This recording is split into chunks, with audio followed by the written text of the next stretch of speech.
Halo, berjumpa kembali dalam channel Bambang FD.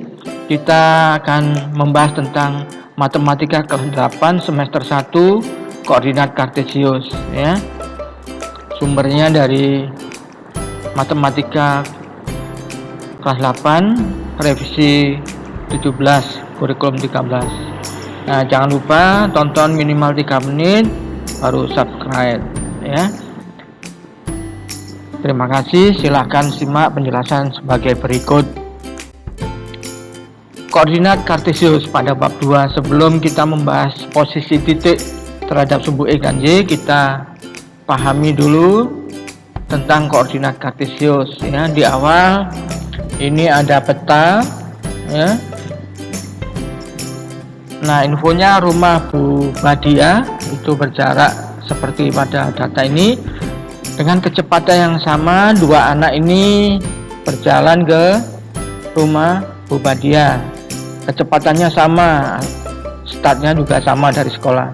Siapa kira-kira yang lebih cepat sampai?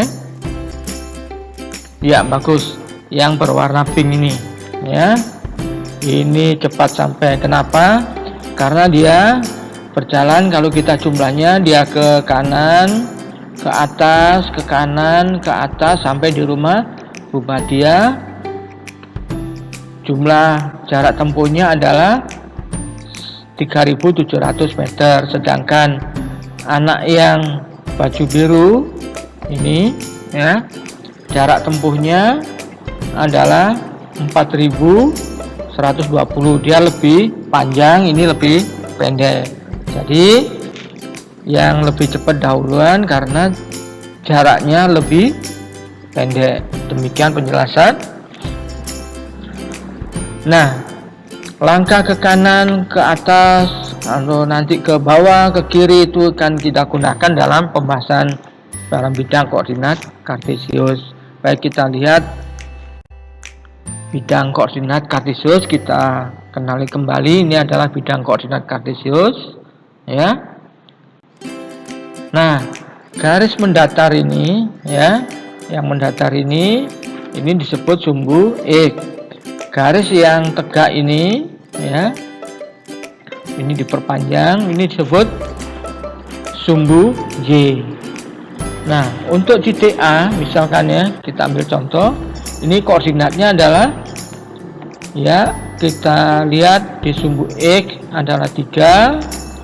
Kemudian di sumbu Y adalah 6, maka koordinatnya ditulis 3,6. 3 itu absis, 6 itu adalah ordinat. Semuanya disebut koordinat titik A. Nah, untuk titik yang di sini, nah itu adalah 0,0 disebut titik pusat atau titik asal atau titik origin ya. Nah, sekarang kalau misalkan di sini koordinatnya berapa? Ya, kita lihat dulu ke sumbu X ya 0, ke sumbu Y ya negatif 5, berarti koordinatnya 0, negatif 5. Kalau di sini kita lihat di sumbu X yaitu negatif 8, kita lihat di sumbu Y 0, berarti negatif 8,0 ya. Itu mengulang kembali. Nah, sekarang contohnya begini, tentukan koordinat masing-masing titik ini. Untuk titik B, lihat ke bawah 4, lihat ke sumbu Y 4, berarti koordinatnya 4,4. Untuk titik C, kita lihat ke sumbu X negatif 4, kita lihat ke sumbu Y 3, berarti koordinatnya negatif 4,3. Begitu seterusnya sehingga didapat titik D, E, F, G, A ya. Nah, sekarang kita akan melihat apa itu kuadran ya. Dalam bidang koordinat itu ada 4 daerah ya. Daerah pertama, kedua, ketiga, keempat. Nah, itu disebut dengan kuadran 1, itu daerahnya yang ini. Kuadran yang kedua, ini semua daerahnya kuadran 2. Kuadran 3, ini semuanya daerahnya, dan kuadran 4 di sini ya. Baik, untuk kuadran 1 ini sumbu X-nya positif semua, sumbu Y positif, berarti di kuadran 1 di sini semuanya bertanda positif, baik absis dan ordinat. Kalau di kuadran 3 sini semuanya bertanda negatif. Kalau yang di sini ya kuadran 2 X-nya yang negatif, Y-nya positif. Kalau kuadran 4 Y-nya yang negatif, X-nya yang positif ya. Itu pengenalan kita. Nah, untuk contoh 2, tentukan kuadran titik-titik berikut. Ya. Silakan, bagus.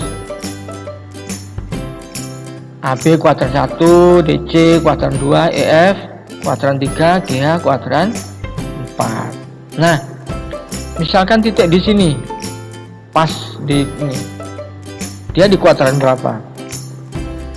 Ya, P di antara kuadran 3 dan 4, lebih tepatnya adalah P pada sumbu Y. Kalau di sini ya berarti pada sumbu X. Jadi tidak bisa dikatakan kuadran 1 atau kuadran 4 saja. Nah, ini pengertian kuadrannya. Nah, materi kita saat ini adalah posisi titik terhadap sumbu X dan Y. Perhatikan bidang koordinat berikut. Ya, kita lihat titik B, posisi terhadap sumbu X. Berarti ke bawah ya. 1, 2, 3. 3 satuan dari sumbu X ke sumbu Y. 1, 2, 3, 4. Berarti 4 satuan dari sumbu Y ya. Jangan terpengaruh oleh tanda negatif sama positif. Ini menentukan posisi titik terhadap sumbu X dan Y. Nah, coba latihannya di sini.